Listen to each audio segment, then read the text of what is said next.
this should be dry enough by now that you can go ahead and take a piece of charcoal and you can sketch in the hummingbird.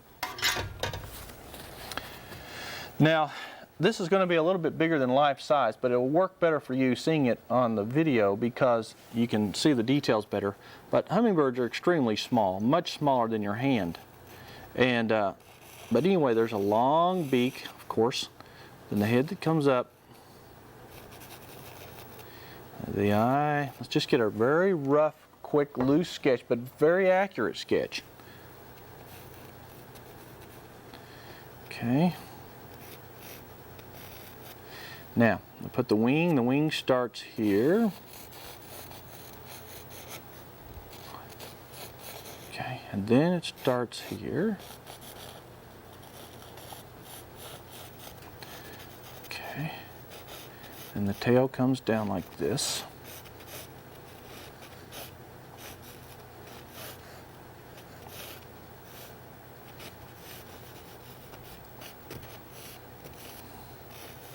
And then it's got some little feet sticking out here. Okay, so you get the basic sketch, and there'll probably be a couple of these trumpeter vines in here that we'll put in that you want to add. So, you know, go ahead and try to just sketch in a couple of those. And of course there's some weeds and things here for those too. Maybe one up here a little higher.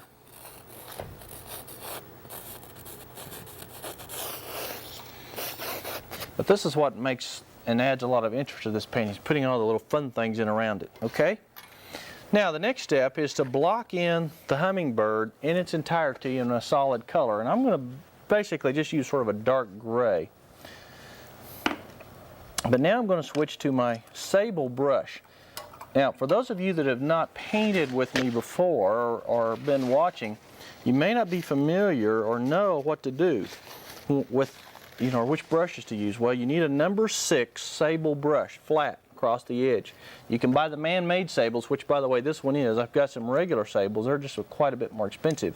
But this is a very good brush, especially when they're new. They don't last as long, but they're great for detail. So you're going to need that brush, and you're going to need a couple of small round brushes, like here's a little round one. This is a number 4. Just a little round sable brush for some detail work. And then you're going to need your number 6 bristle brush just to block in everything. All right? So here's what we're going to do. Come down to your palette, and I've still got some mud in there, which is fine. And you'll take some ultramarine blue, a little white, a little brown, a little purple. Just get a nice gray. Let's see what that looks like there. Now down here on your palette it looks one color, but up here it may be another color. All right, I think I'm going to make it just a little darker than that. I'm going to add a little burnt umber and a little bit of purple to it, maybe a little more blue. Okay, that's what we want. There we go. It's sort of a dark gray. It's darker than your background, but not extremely dark. Now all you do to start with is just fill in the basic shape of the hummingbird. Now it's a good idea for you to kind of keep an eye on your photograph. If you're not following my hummingbird and you've got your own, just be sure that you get the shape correct, because if you get the hummingbird shape off, then you can really create some problems. In fact, any bird you do, or any animal, the form has to be pretty much correct, almost exact.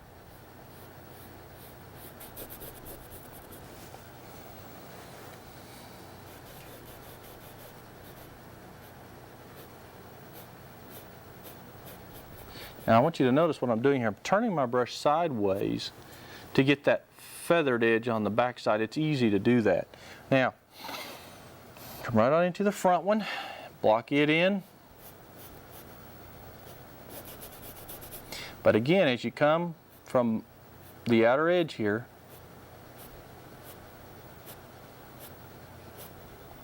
see how you just turn your brush sideways, and that's how you create the individual feathers on the end.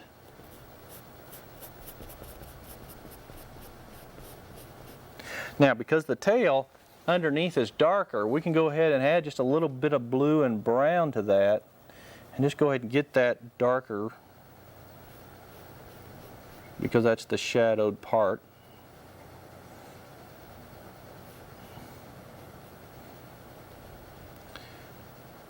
Okay.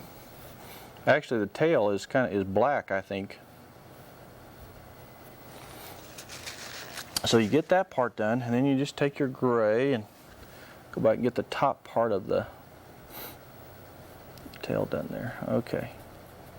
Now, you've blocked in the tail, most of the body. Now you switch to your little number 4 round sable brush. And we're going to mix a dark color. Now this is good for your notes. If you want a real dark color, the best way to get sort of a black is with ultramarine blue, burnt umber, and purple. Now you probably noticed by now I don't use black. I just don't believe in it. I think it's too obvious that it's not a rich color. So I always mix my black. But we need to get the beak in there, and that's pretty easy.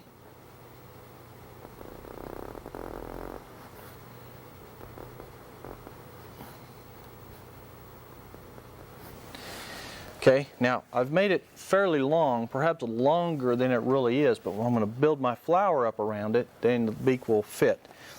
Okay, now while you've got that dark black in your hand, let's block in the eye. It's just pretty much round,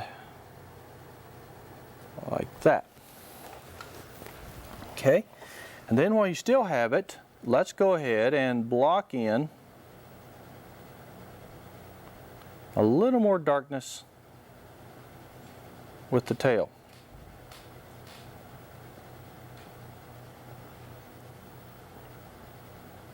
Okay, that's the underneath part that's in shadow. Now, as things dry, you move to the next part. Now, the next thing, we have the red underneath the chin. We got to block in the underpainting for that, and that will be using your dioxazine purple and a little red to create a very dark value underneath, like so. So you just block it in very quick and loose. And you dry brush. See how I'm dry brushing?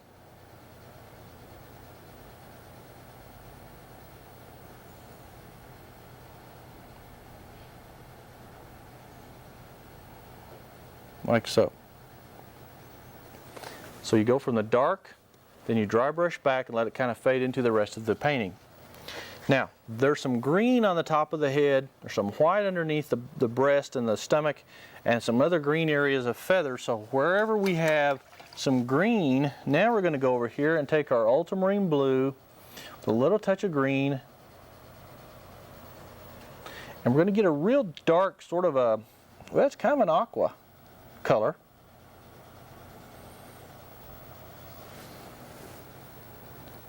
And that's what you'll underpaint wherever any of the green areas are going to be.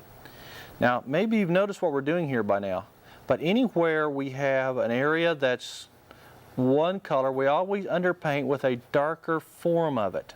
Okay? The best example is what we just did where the greens are. We got sort of an aqua color. Where the reds are going to be, we have a rich dark brownish red underneath. Same thing back here on the tail. There's some green back here and some blue. So we darken that a little bit. And right in through here, just kind of throw a little bit in to make that work. Up here on the wing. A little by little, the hummingbird starts coming alive. Now the secret to this is to get his wings so that they're soft and kind of like they're fluttering. Now this is sort of a still shot of a, I don't know how they did that really because it's real high-speed film, I guess, but we're going to paint this with a little bit more subtlety to the wings, okay? And the way we do that, we build the back one first. We go from the inside wing up because that's in shadow, okay? So you take a little bit of blue and brown, maybe a little white. I'll tell you what, take the blue and the brown, the burnt umber, A little bit of light blue violet, get sort of a nice rich gray. It should be a little bit darker than that. That's not quite dark enough.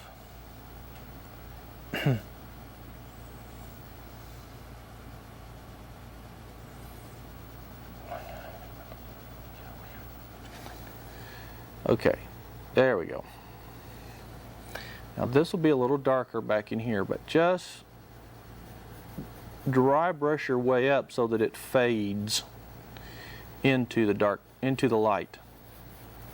Okay, now see, by putting that little darkness there, that makes this wing automatically stand forward. It's the front wing. But now the fun begins. Dry brushing in each feather. You come down here with this same, and we're using our number 6, this is our number 6 sable, flat. We take a little white now, a little water, and you work it into your brush. You kind of get your brush flattened out. Now, you don't want to paint this too thick or too thin or nothing will happen. But right up on each section where the wing is now, you're going to put some little strokes. And I'll see if I can do this where you can see it. But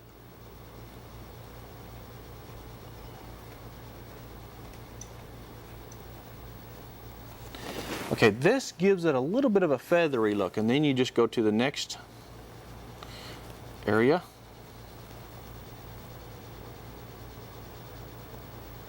Next area. And you dry brush this little texture that looks somewhat like feathers. Now, of course, we have to go in there and do some separating and some things like that, but that gives it the basic beginning of a feather. Okay, so now you've got a little bit of movement, a little direction there. And the next thing we do is take that white, actually it's white with a little bit of mud mixed in it, and on the very top wing there, use the chisel edge of that brush and you put a little thin highlight. And then on the edge of each feather, now come on down here where, okay, now that sort of kind of outlines it. I hate to use that word because some of us are too definite with our outline, but that kind of gives it a little sparkle. Then on the edge of each one of these feathers, there will be a highlight.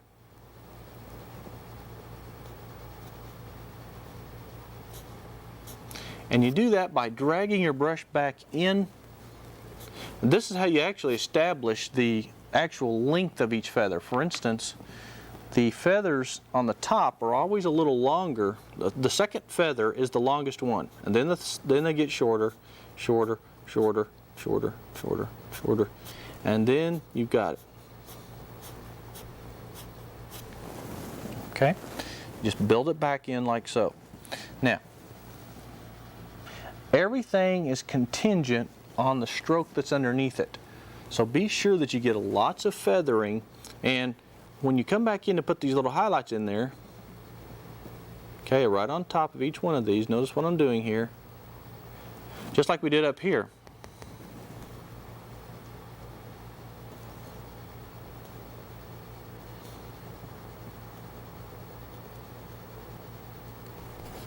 Okay, then you can begin to see the individual feathers. Now I'm going to switch quickly though to my round sable brush because there's some dark areas there that need to be defined, and we'll start with a little blue and brown.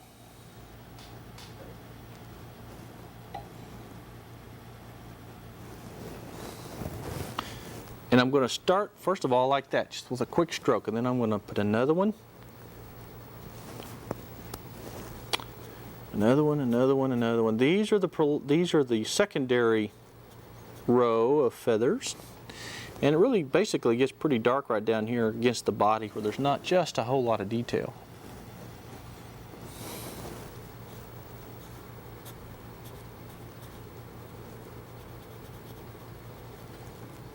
Okay. All right, so see, you've created 2 or 3 different things now. There is some highlight in there, and it's sort of a greenish color, so you take white with a little hooker's green.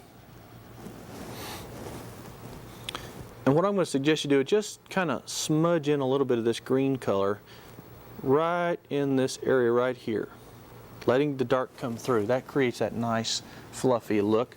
And then right on top of the body, Right across here there is also a little bit of a green color, and you dry brush that just like this. Okay, so now what you're doing is you're creating the form of the body now against the contrasting areas of the wing, and that's all you have to do for the moment. We need to go back and finish the other wing now. It's done similar to that one, except there'll be a little bit closer detail. So you take the same brush here, and you're going to dip it in some white paint, not too much, and then you work it into your brush to where it's kind of, I don't know, worked in, just a real dry brush.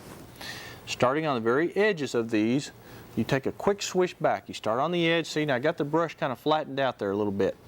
Okay, that's kind of flat. Okay, we've got a little, not quite enough water.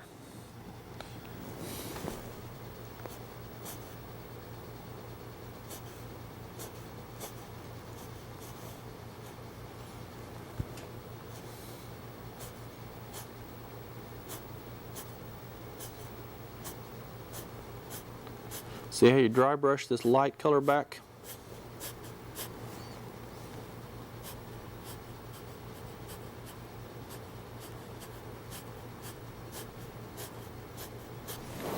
That's how we begin developing the light part of the wing. Really fun, just sort of a dry brush. Now, I'm going to let that sit for a second because I like to come down here and work on the white part of the chest and underneath the tail, because once you get those in, then you can lay the wing where it joins the body back on top of it. So let's go down here to the palette again and a little white. I'm still using some gesso.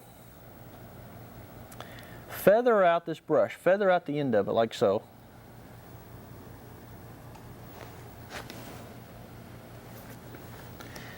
Keep it flat feather on the end, and underneath you can see the little white feathers around the eye and under the tail. That's what we're getting ready to put in there, but you do it like this very quickly. You just kind of dry brush it, okay? Starting at the top part here.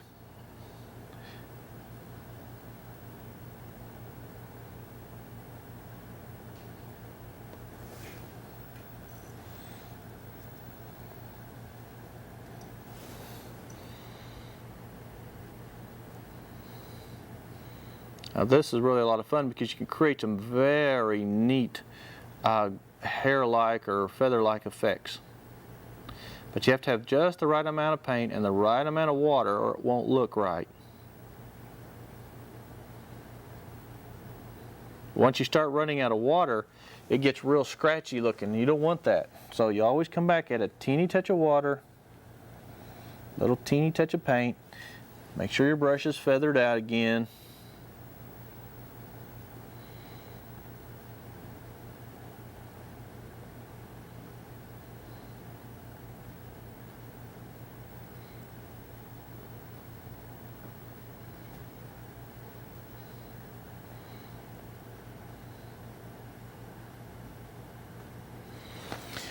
Wherever there's white, you're going to build it pretty bright. Right there now, right here there'll be greens and turquoises and so forth. This part that's left over here will be white, and it's kind of got a blue shadow to it, so you can add a little blue to the white, be okay.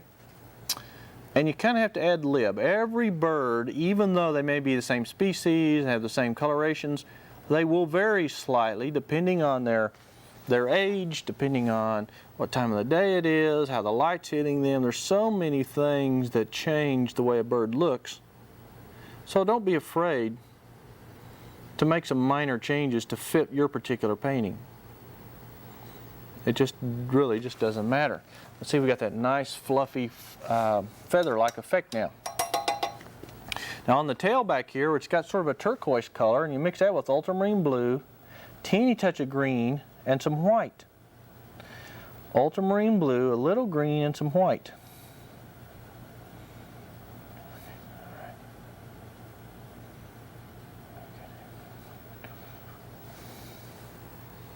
And I'm going to do a similar thing here from a dry brush standpoint. I'm just going to dry brush some little touches of color. Okay, just enough on the back there.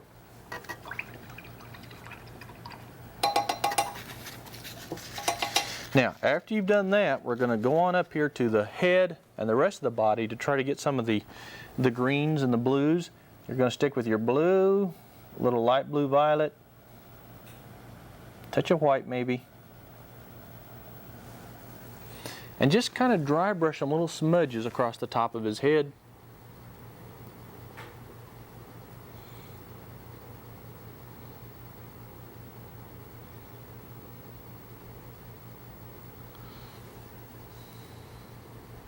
And every time you get ready to run into another color, you just kind of dry brush it.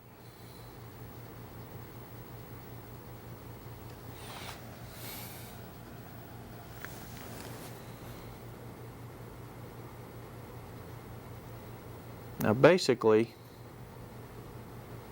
there's a little more green, so I'm going to add some yellow and green here with a little white to get more of a greenish color, sort of a lime green really, around the eye. And this kind of adds a little sparkle to the bird. And right up to the beak, there's some green.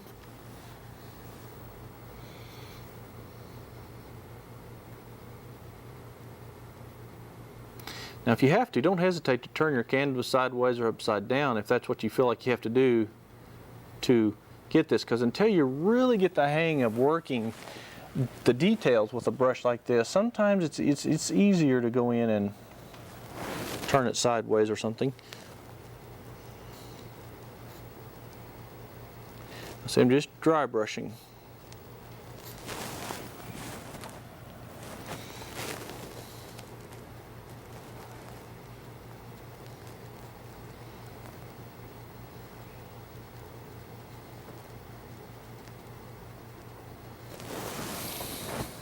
Okay, now around the eye, you're going to rinse your brush.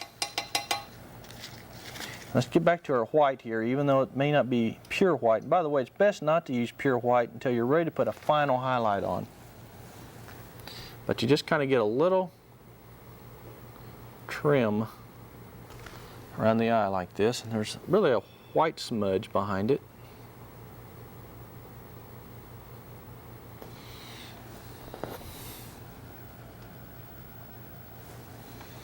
Underneath it, don't forget the little highlight in the eye right there. There's just a little highlight right here where the beak and where it runs into the rest of the body. And then I will dry brush on top of the beak while I've got this light color, just a little light, just like that. That gives the beak its three-dimensional form. Now right on the very top of the head, it's a little darker, so I'm going to go back just to show you that you can, but you can go back and repeat yourself over and over and over.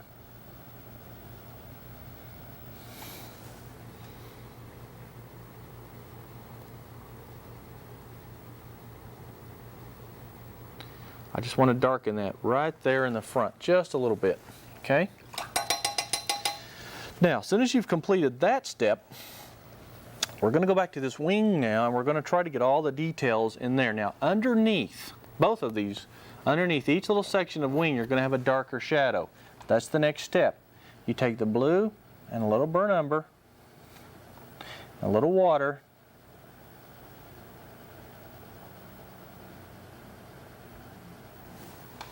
and underneath each wing, you put just a little bit of a highlight, just a little bit of a highlight, I mean shadow.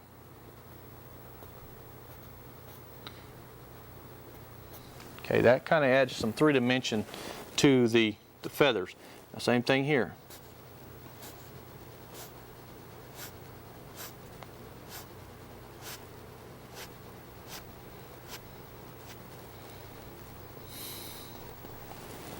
Also, the darkness is up here around the very front. There's some little dark smudges where little secondary feather pattern is. Now I want you to notice as we paint this painting, everything's done in little short choppy strokes to create the illusion of detail. You don't have to put every single feather in exact order. That's not necessary. Now I will bounce back and forth, trying to, like on the top of each feather, a little highlight.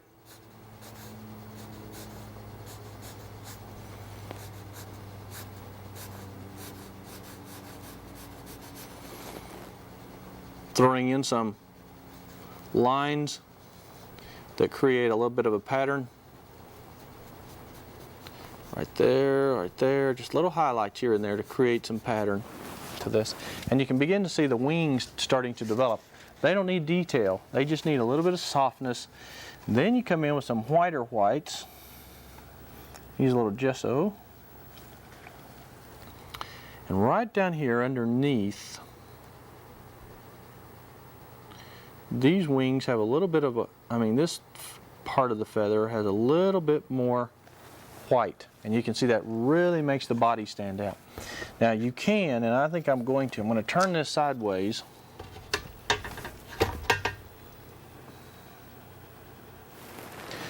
And on the top of each one of these, you want just a little highlight, but on the very edge, be kind of careful.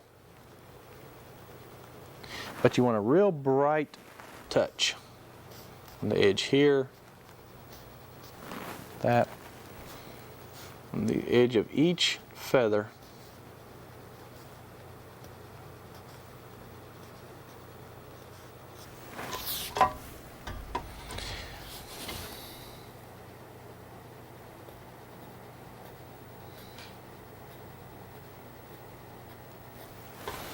Okay, now that sort of three-dimensionalizes the wings a little bit. Now, after you've put a little bit of highlight on the wings and things are starting to develop some, then it's time to go back and put the red part on underneath the throat.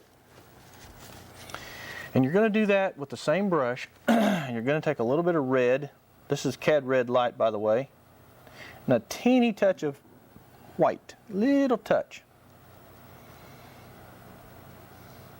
Again, your brush is spread. Each one of those little strokes will be about what you need for this. You start up here underneath the beak,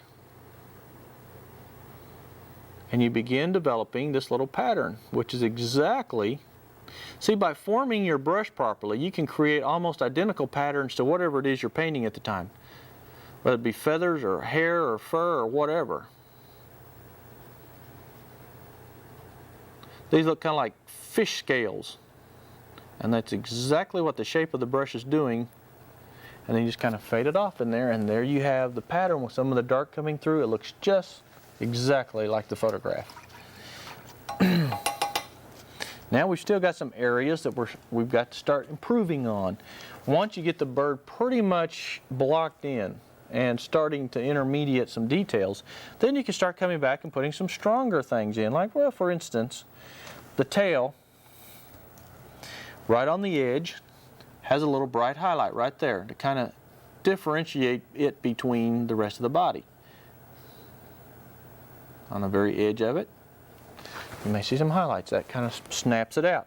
Underneath it, there's just a few little strokes, just a little highlight to make you realize that it's curved inside, okay? Right here on this part, you pick up some more of this sort of a yellow-green. So we pick up our yellow and our green, or yellow and blue, which will equal about the same thing. A little touch of white to it. And let's get this a little bit more of a sort of a yellowish green, okay?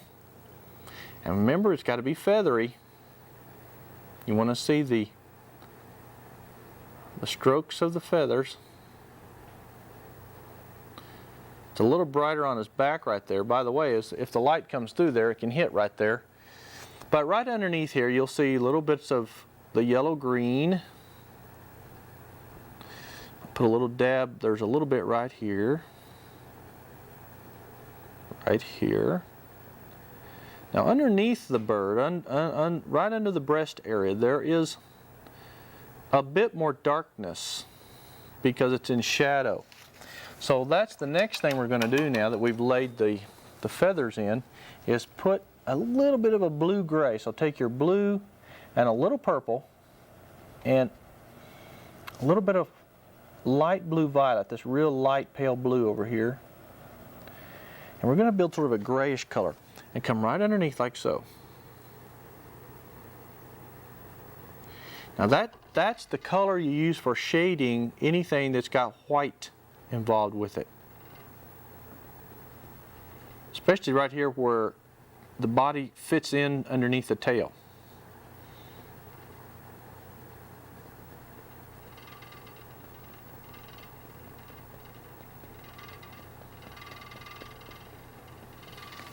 Okay, now that's the shadowed part that's really important. And then right on top of that, so that it overlaps in some key areas, you want some vivid white. So now you take the bright white, work it into your brush, and now you feather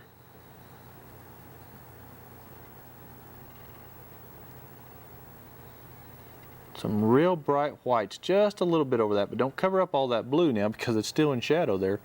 But there are areas where the body becomes more exposed to the sun, right here where it'll pick up some brighter highlights.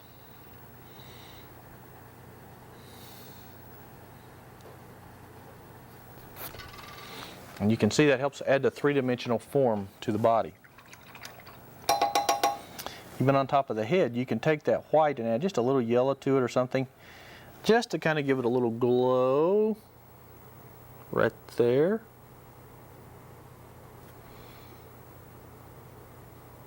Maybe a little right there. Just don't go overboard with it. Maybe a little there. At this point in time, really it's up to you how you finishing, because there's lots of little touches of highlight, there's little areas where you can put shadow, you can put darkness, you can do a lot of things, especially up here on the wing, because it's time now to come in here with these secondary feathers and be a little bit more precise with how they're laid in. Just give them a little more detail, basically. And then that's pretty much all you have to do, except fine-tune any shadowed areas that need it or any highlighted areas that need it. This is a beautiful painting. It's a lot of fun. And I'll tell you what, it's not as hard as it looks, is it? See, you just block him in and get him detailed out. Now, as we start winding down here and running a little out of time, I want to go ahead and quickly show you how to do one of these trumpeter vines with the flower. Of course, we have to put his feet on there. Well, let's do that first. That's real simple. Using the same little round brush, all you're going to do is suggest his feet because they're so tiny. Most of us don't understand exactly how they work there. So let's just kind of suggest his feet. They usually have three little, whatever you want to call them, claws sticking out there. Just because it looks like he's getting ready to land, they're very tiny. They kind of fade back into the body. And I'll put some shadow here. And then as they begin to fade, there we go, there, now we got it. There should be a dark shadow there. There you've got his feet in. Now if you want to get real technical and be real careful with it, you can put a little highlight on the edge of this front one because it's probably exposed some. But that's all you have to do. Okay, now with the exception, like I said, of putting some final details, some brighter brights, some whiter whites, some darker darks, and some of the things that you can do on your own, basically that's all there is to painting the hummingbird.